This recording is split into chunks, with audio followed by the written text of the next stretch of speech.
আমি ভালো নেই, এই কথাটি কজন মানুষ বলতে পারে বলো? বিশেষ করে এই সোশ্যাল মিডিয়াতে ভালো থাকার অভিনয় কিন্তু সবাই করে চলেছে প্রতিনিয়ত। আর যে ভালো নেই সেও অভিনয় করে চলেছে যে আমি ভালো আছি। কিন্তু এই অভিনয়টা কত দিনের জন্য বলো তো? একদিন না একদিন তো ক্লান্ত হয়ে যাবে, একদিন না একদিন তো তুমি ব্লাস্ট করবে। তো সেই ভালো নেই কথা বলাটা, যখন তুমি ভালো নেই সেটা কেন বলতে পারো না বলো তো?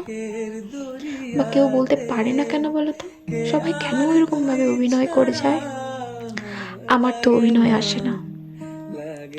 যেমন আমি কোনো একটা মানুষকে পছন্দ যখন করি না, কিন্তু অথচ তার সঙ্গে আমি অভিনয় করে যাব যে আমি কথা বলছি, আমি তার সঙ্গে ভালো ব্যবহার করছি, কিন্তু এই এই সম্পর্কটা না কোনোদিন টেকে না, বেশি দিন তো টেকেই না।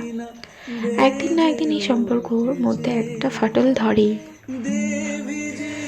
তো আমার এই ভালো না থাকার কথাটা আমি যেমন বলতে পারি না, আমি যেমন আমার রাগটাকে এক্সপোজ করে দিই, আমি হয়তো ওই জন্য মানুষের কাছে অনেকটাই বেশি খারাপ হয়ে যাই।